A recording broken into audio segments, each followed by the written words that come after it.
Welcome to the She's Just Not That Into You podcast, where we're redefining female experiences and prioritizing female perspectives. I'm Brianne. And I'm Jiyun. We are two friends with global background, sharing our multicultural experiences and discussing everything that sparks our passion. Every week, we have honest, intimate conversations that we hope will inspire and empower not only each other, but women everywhere.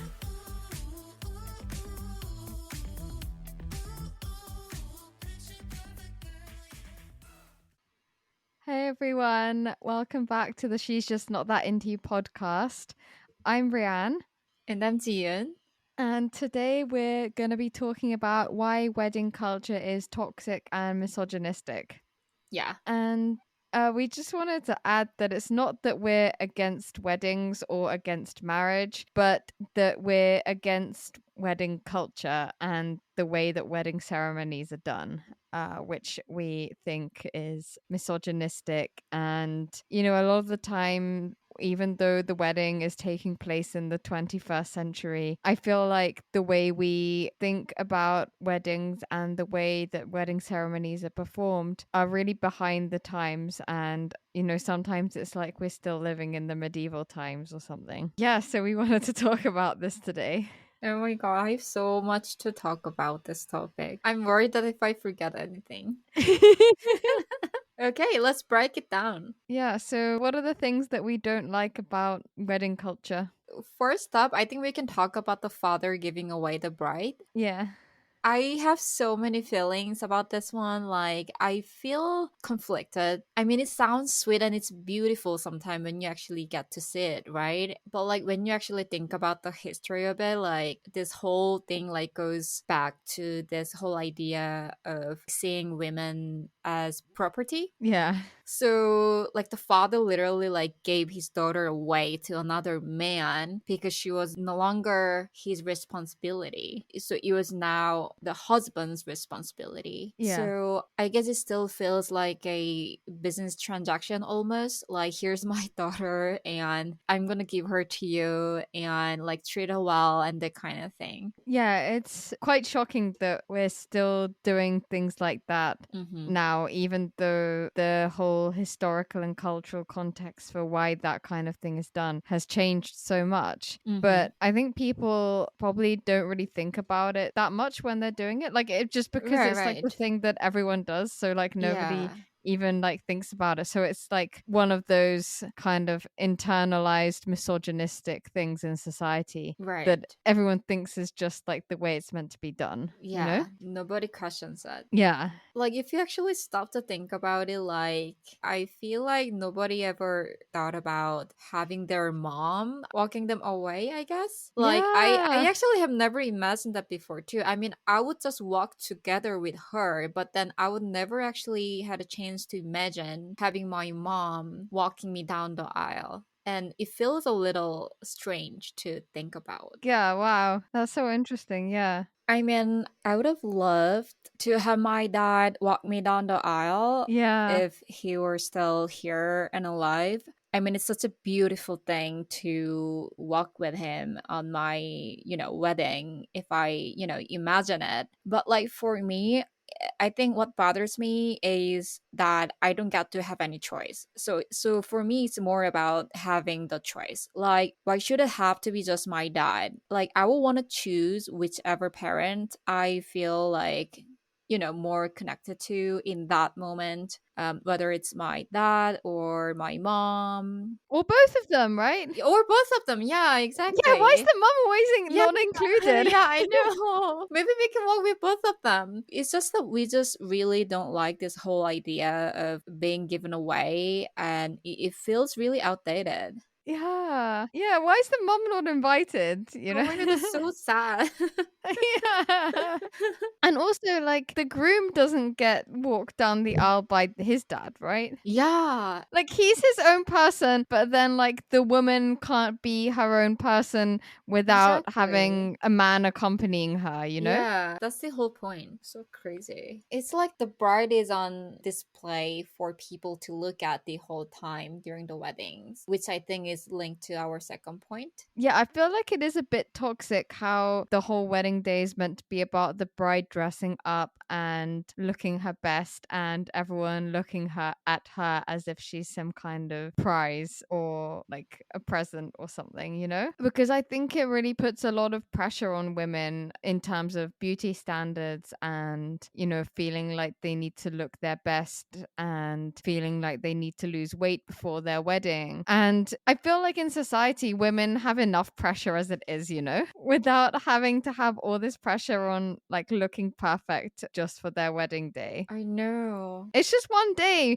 but then it's so crazy because I know so many people who do like really extreme dieting before their I wedding so know. that I they can know. like look good in their dress and everything. And it's I really unhealthy. know. I've heard so many horror stories about my friends like cutting on carbs and doing intense workouts and everything. Like, and they're Yeah. also getting a lot of skincare treatments and plastic surgeries and everything. You know, just deciding to like wear this dress they bought two sizes too small, and then they just decided to like skip meals and lose weight until the wedding day, which is really crazy, I think. Yeah, well, like, I don't understand why people are always saying stuff like, oh, I need to lose 10 kilograms because I need to fit in my wedding dress. But why did they buy a wedding dress that's like too Just small fits for right them, you now. know? Yeah, yeah, yeah. It's almost like the whole wedding culture is encouraging women to not be themselves on their Mm-hmm. wedding day, you know? Yeah, yeah, yeah, yeah. I mean, I understand because I can totally imagine the pressure and all the judgmental like relatives who could just throw the comments like, "Oh, like she doesn't look her best" or something like that. I mean, I could totally feel this pressure, but I just think that this culture is really toxic, and it's a double standard that puts so much pressure on women to be this really picture perfect version of traditional femininity. Yeah. Yeah, because I feel like men aren't under this pressure to look completely different just for their wedding, right? Right. Like, I've never heard of a man who's on some extreme diet so that he can fit into his suit. I guess in Korea, actually, men, they also care a lot about how they look. So they actually try to lose weight and like cutting carbs and everything, but not as much as women do. Yeah, and I feel Yeah. like, you know, when it comes to, you know, like you said, like the bitchy relatives and stuff, I feel like people aren't gonna be making comments about how the man looks. Of course not. Right?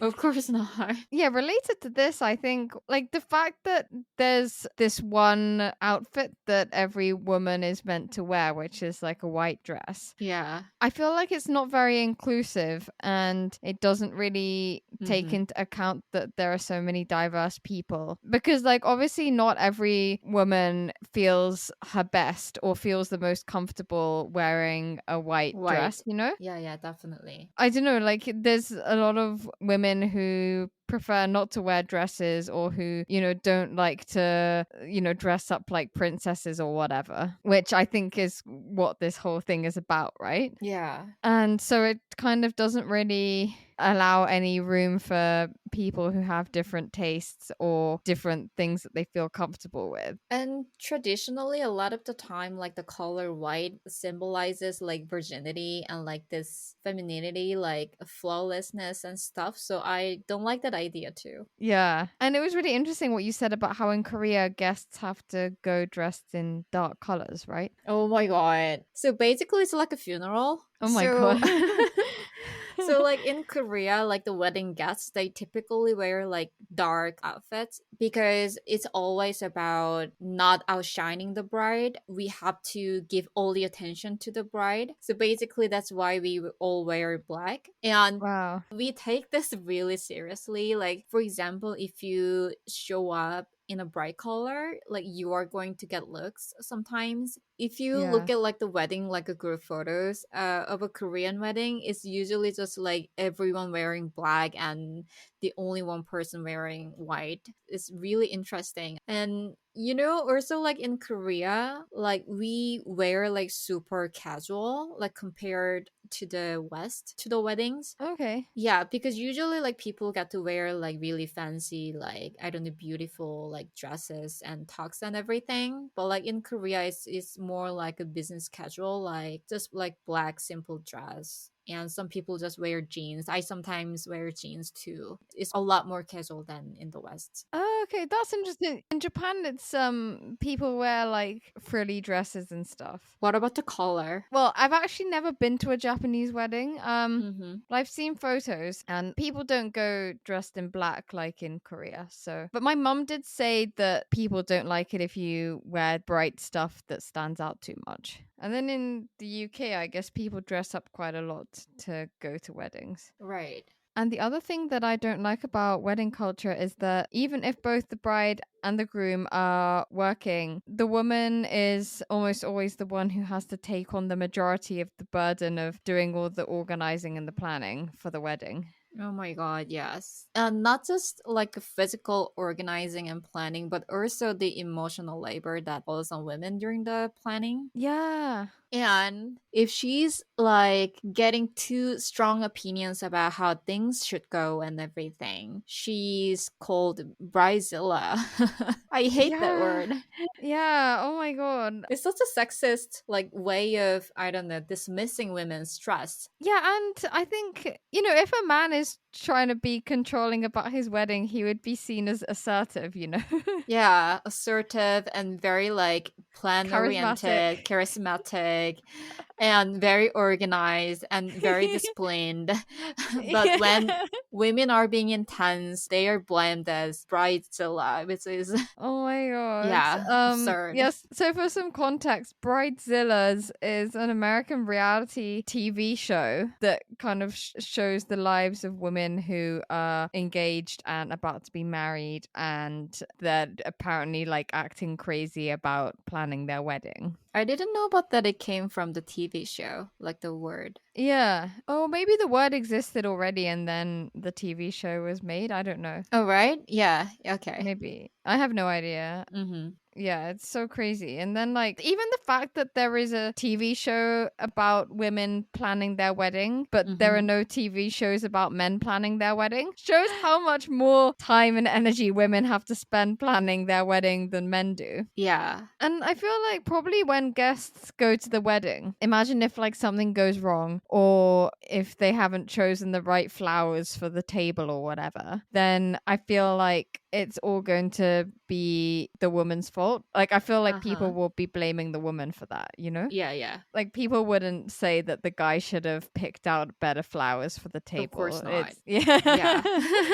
And then like it's also even more crazy because like the average age that people get married at is generally at a time when people are really busy like building their careers. Apparently there's even this problem that a lot of women when they're really busy planning their wedding, they don't have the bandwidth to perform really well at work because they're so overwhelmed with all the wedding planning that they're doing on the side that they get passed up for promotions and stuff, which has an impact on their careers. And then like the man that they're getting married to probably isn't taking the same hit on his career because of the wedding.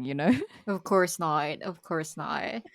Yeah, I even like read that a lot of women if at work they get asked to take on an extra project or if they get asked to if they want to be promoted to a more senior position, if they're planning their wedding they might say like sorry, I don't have time for it because I'm really busy with planning my wedding, Mm-hmm. which is really crazy because I don't think any men would say no to that kind of opportunity because he's so busy planning Oh, of his course wedding, not. right? I feel like all of this actually really comes down to this toxic narrative about the wedding, like the fact that a woman's wedding is supposed to be the most important day of her life. Because if it's the most important day of your life, then it's you who need to plan everything. Yeah. Yeah. And they will blame you if something doesn't go as planned because it's you who are supposed to make everything right because it's the most important day of your life. Yeah. Yeah, it's just really crazy because I feel like for men, their wedding day is not considered as big of a deal as it is for women. Of course not. It's just a nice occasion for them.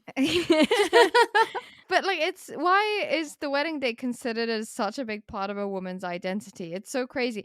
And I think it's probably because of the whole historical context of, how women used to be dependent on men for their financial situation and their Yeah. social status and everything. So obviously it was such a big achievement and a big milestone in their life for Mm-hmm. them to get married, because that was Right. where their whole like security and sense of their identity and just everything was Mm-hmm. based on who they married, right? Right. It's a life-changing event. Yeah. Yeah. But then, like, nowadays, we're living in pretty different times, and most men and women who get married to each other have their own careers, and yeah, Mm-hmm. it's just not the same. It just doesn't have the same kind of importance now. But our society and culture hasn't really moved on from that, and it's still seen as the most important day in a woman's life. Yeah. Oh my god. We really need to break away from that. Yeah, Oh and my god.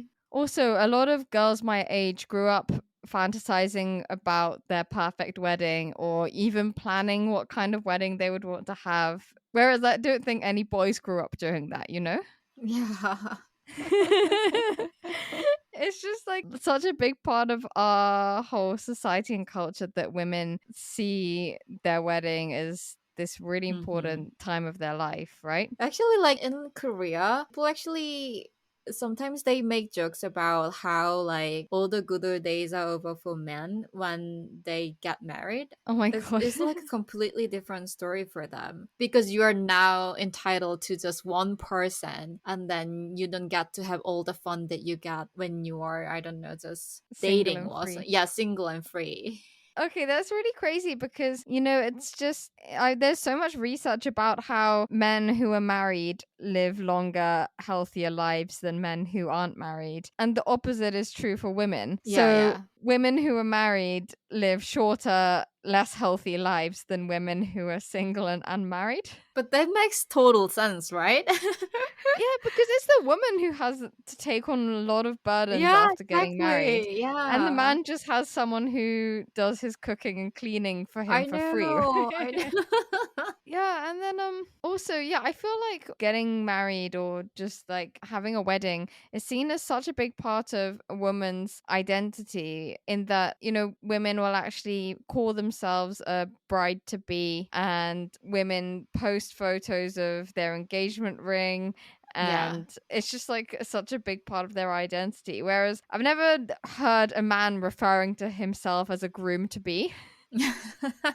So true. And I've never really seen men like posting photos of their wedding ring or something. Yeah. Oh my god. Also, I even read on this website by a British lawyer. He's a man, but he said among a lot of his female clients, he noticed that most women spend more time planning for their wedding than they do planning for their financial future or just their Mm. finances in general. Yeah, it just shows how much time and energy women are expected to spend on this one day Oh my that god. isn't even gonna like pay off for them in the long term. Yeah, yeah. Oh my god. It's just like another pink tax, Yeah, but exactly. like indirect tax. So like you don't even Yeah. realize it's happening, but Yeah. They tax on your time and energy, yeah, yeah, and your emotional labor and everything. yeah, I also have a lot of things to talk about Korea.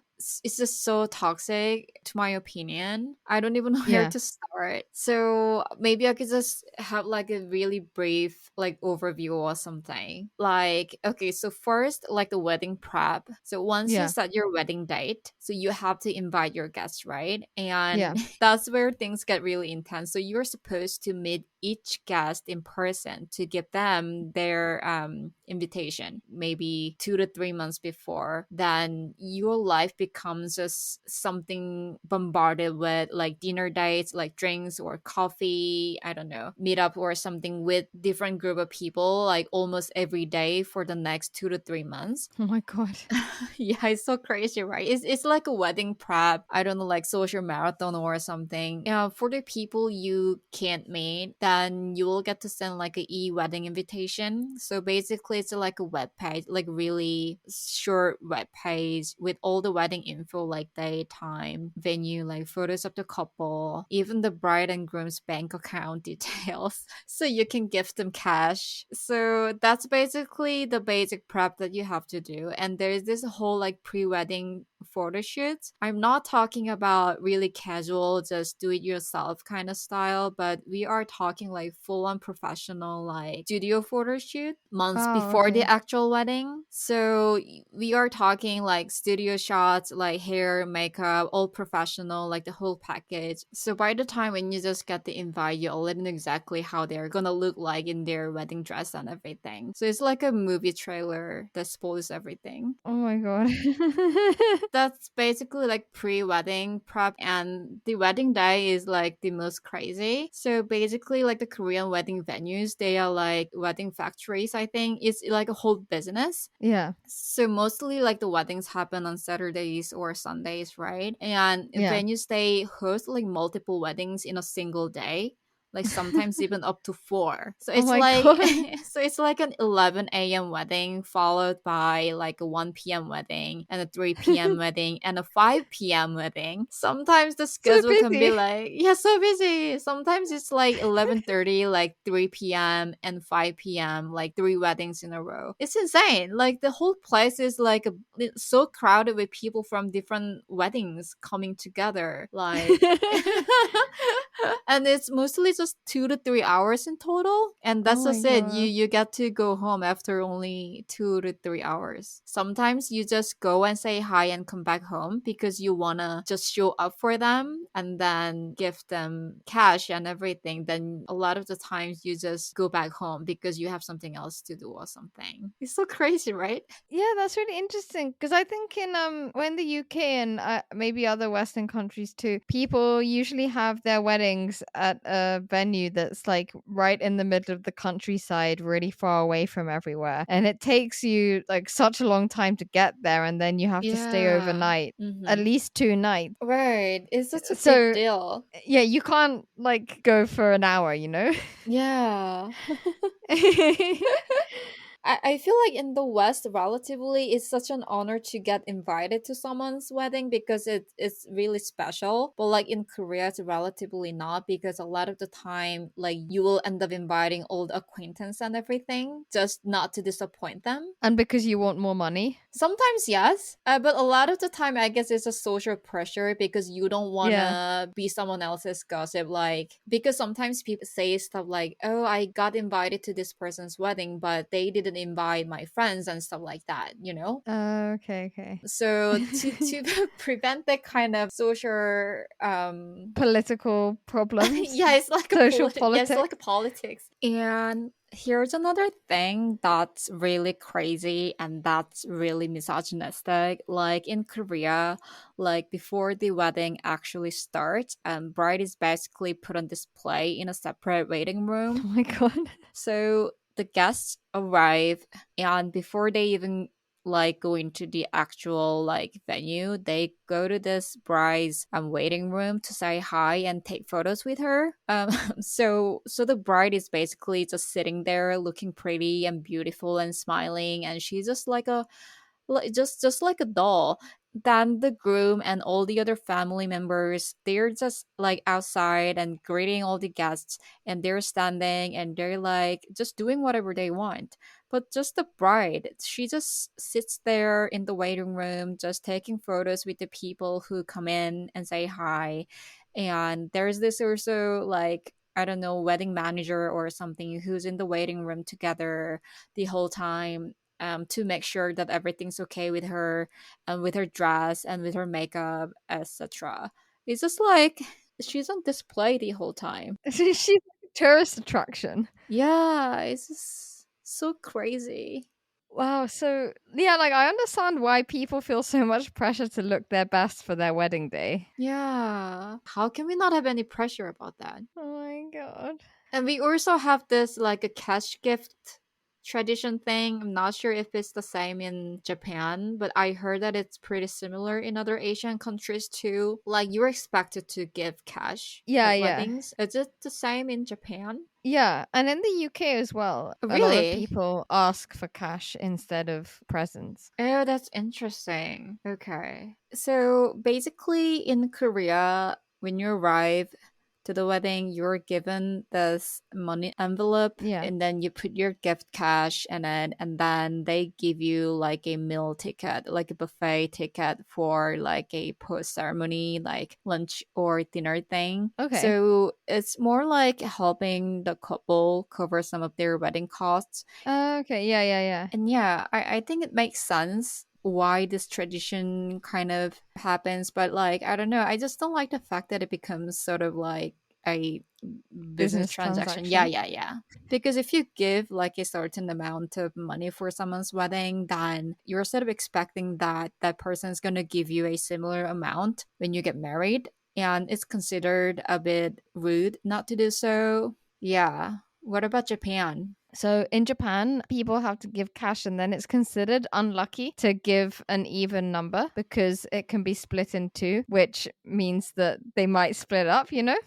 Interesting. But you can't give like 10,000 yen because it's considered too low. And then Hmm. if you give like 20,000 yen, then that's unlucky, right? Because it's an even number. Wait, 20,000 yen. How much is it in dollars? Oh, it's $129. Okay. But then obviously that's unlucky, right? Because it's an Yeah. even number, so you can split it in two. Right. So yeah, pretty much everyone has to give 30,000 yen, which is 194 US dollars. That's a lot. Yeah, yeah. But then my friend told me that if it's like a close friend or I guess like a work colleague that you're close with or something, it's Mm-hmm. considered like a bit stingy if you give that because like 30,000 yen is like the minimum. And then obviously you can't give 40,000 yen because it's an even number. And also 4 is an unlucky number in Japanese culture and maybe in other Asian countries as well. So if it's a close friend, you have to give them 50,000 Japanese yen, which is like 323 US dollars, which is so expensive, right? So expensive. Wow. But then I think in Japan, people will have their wedding like in like central Tokyo or somewhere that's like easy to access where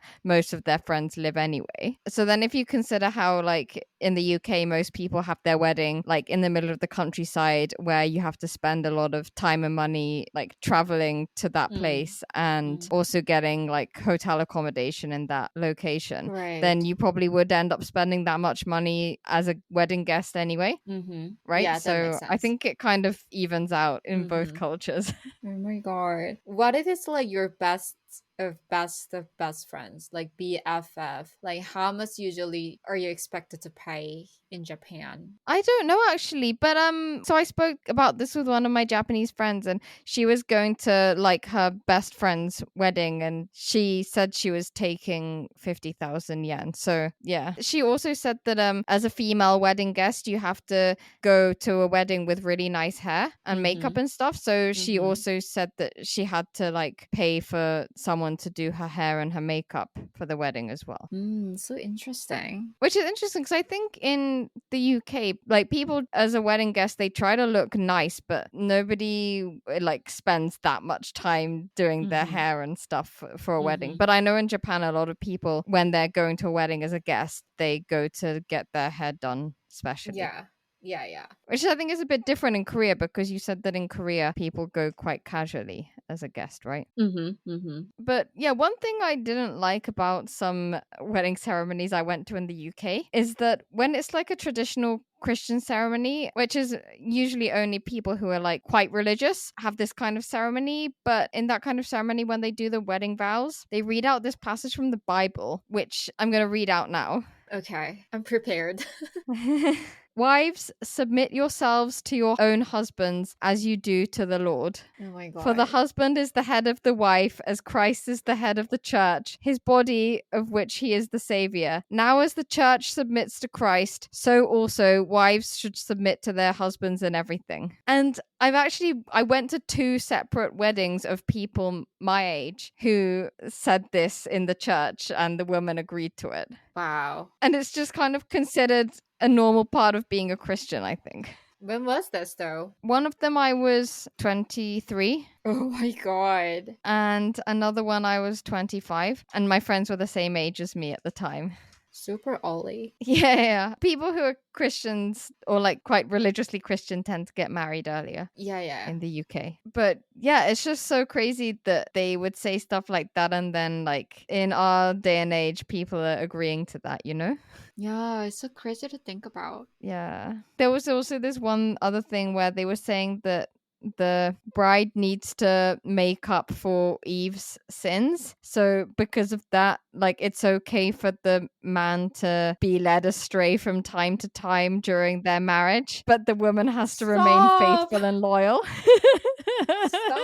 Stop it. I can't believe that people actually say yes to this kind of stuff. I know. And then like their whole families are there as well. Like if my daughter was saying yes to something like that, I would be like, oh my god, stop the ceremony. Like, are you insane? Because then you can't even complain if your husband cheats, because in the wedding vow you said it's okay. But then like you have to remain faithful and loyal because you need to make up for Eve's sins. Oh my god. Yeah, I mean religion has been like misogynistic for decades, so makes sense, I guess. Yeah, and I also heard that even the Bible, like, you know, because the Bible got rewritten so many times by different people. And I've heard that they even like changed a lot of it at the time whenever they rewrote it to suit like the culture or the society at the time. So, like, I think it's just even the whole thing about Eve being the one who sinned and everything. I feel like it's so convenient that it's Eve, you know? Yeah. Obviously it wasn't Adam. I know. You told me before that a lot of Japanese women actually they are now marrying themselves. Oh my god. Okay, this is really crazy. Yeah, a lot of Japanese. Well, okay, I don't think it's a lot. Maybe some Japanese women nowadays are marrying themselves. So basically, they're having wedding ceremonies where they conduct everything like a normal wedding ceremony. They wear like a nice wedding dress and they take wedding photos and they invite all their family and friends and they have a wedding ring and everything, but there's no groom. It's just them by themselves. And they put the wedding ring on their own finger and everything. And having read some articles about it, I kind of feel like it seems partly like a marketing thing that companies are doing to make more money. Because nowadays, you know, the marriage rate in Japan is really low. And all these wedding companies, like, they don't have any clients because no one's getting married. So they need to make money somehow. So then they start promoting to single women that they should get married to themselves and have a nice wedding ceremony. And it just seemed a bit like just a lot of like capitalist marketing. And they even have honeymoon packages for women who've married themselves. So she just goes on solo traveling and everything? Yeah, like on a honeymoon package that the travel agent has planned. Yeah, definitely that's a lot of marketing there. And then it was really funny because in this Chinese newspaper, they wrote that apparently this one Chinese person online commented that maybe women are doing this as a good way to like make money from wedding gifts. Oh yeah. That makes sense. Yeah. That's a good strategy. But yeah, I just think it's interesting that there are no men who are marrying themselves and there is no marketing encouraging men to spend money on marrying themselves, right? Even this whole thing about women marrying themselves, like on one hand it is quite empowering and it's like independent and everything, but then at the same time it's still making the wedding day an important part of a woman's life, you know? It's so important that she would want to do it even if there's no man to marry. Yeah. I also think it plays with this deep desire many women have to feel beautiful and special there's always something about wearing a gorgeous white wedding dress and having that moment in the spotlight. Yeah. Like most of us grew up with this dream of the perfect wedding, and it's such a strong part of our culture.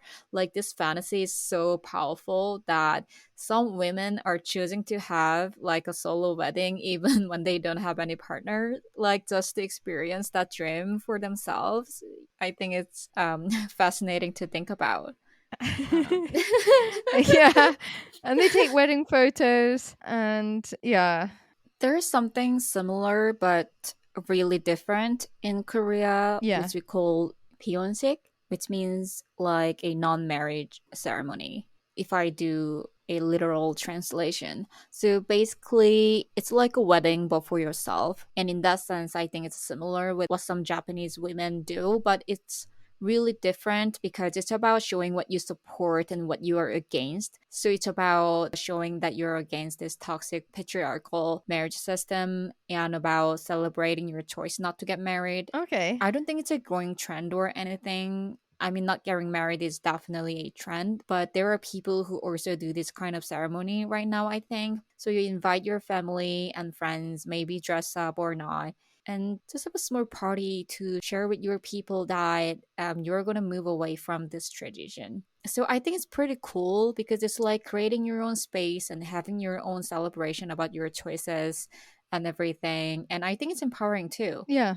Yeah, so we've just discussed why the wedding culture is really toxic and why it's misogynistic. But I think the big question is about what do we do about it now? Like, how can we make things better without being too stressed about it or without turning our potential weddings into something that's stressful? Yeah. I think, first of all, I think it's important to take a moment actually to think about what's really important to you. Mhm. Like, ask yourself like a few important questions. Do you actually want to follow like some of the certain traditions, or are you just doing it because of societal pressure? Mhm. Or are you okay with supporting parts of the wedding culture that might not just align with your values? Or you can also ask yourself, what can you realistically change to make your wedding feel more authentic and meaningful for you and your partner? Like, you don't have to change everything overnight, it's not possible. But if something about a tradition doesn't really sit right with you, then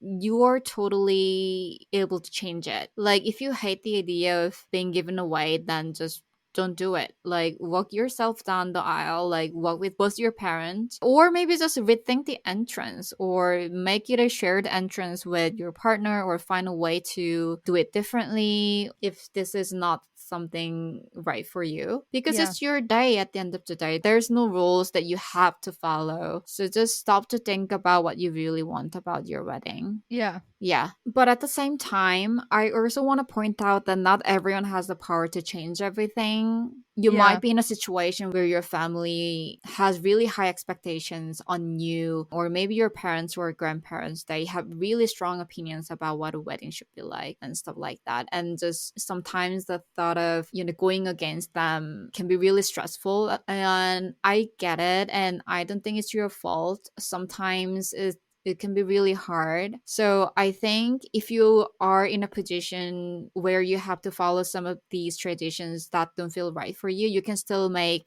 some small steps to follow, I guess. So maybe you can start with talking to your friends or family about what feels toxic to you. Mhm. Maybe people just don't realize about what you actually feel about this kind of thing. So maybe you can just give it a try. Like, people might agree with you surprisingly, or wanna actually be on your side about that, and maybe want to change the stuff together with you as well. And another way to make a difference would be about social media.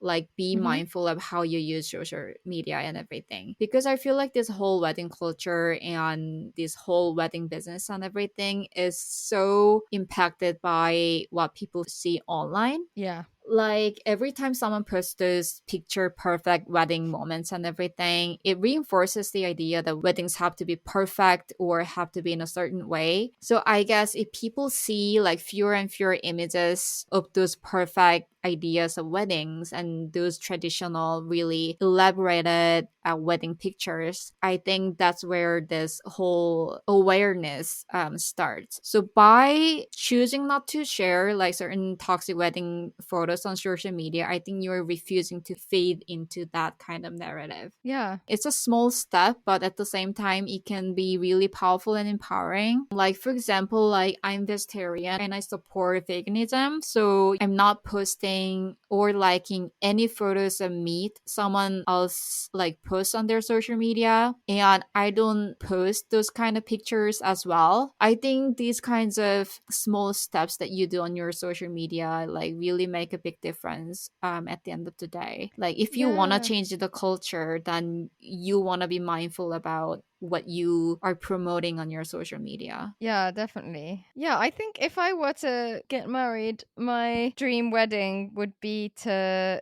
just do like paperwork in like the registry office or whatever, and then just like have a party. Yeah, like what kind with of my party? friends. I don't know, like a party just to celebrate, as if it was like a birthday party or something, Yeah. rather than like having the whole ceremony and everything. What about the dress? I don't know. We can still wear a white dress if we want. I guess like I would have to wear a dress and like I guess it could be white, but I wouldn't want to wear like a really like frilly one with loads of ribbons and stuff, Oh yeah. Like I just wouldn't want to have any pressure Yeah, on same. that party, Right. I really don't like going to ceremonies myself. Like I didn't enjoy my graduation ceremony. Really? I just get really anxious at like formal planned events. Mm. And then if it's an Yeah. event that I've planned myself, I feel like I would be even more anxious, Yeah. For me, I feel like if I got married, I think I would want it to be happening in those. In the woods? Oh my god. And only with my favorite people. Okay. Like really carefully selected, like close friends and family. No random acquaintance.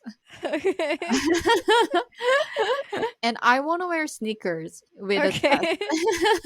Yeah, and maybe have this like house and techno music party at night. Oh my god. Yeah, I can totally imagine that. Okay, guys, I think that's about it today. So, whether you're getting married or not, or going to a wedding, or just think about the stuff that we talked about today for the future, I think it's really important to actually recognize the toxic parts of wedding culture. So, you don't have to follow the script that society has written for you. You have the power to make something that feels really true to who you are and something that you really want for yourself and for your partner.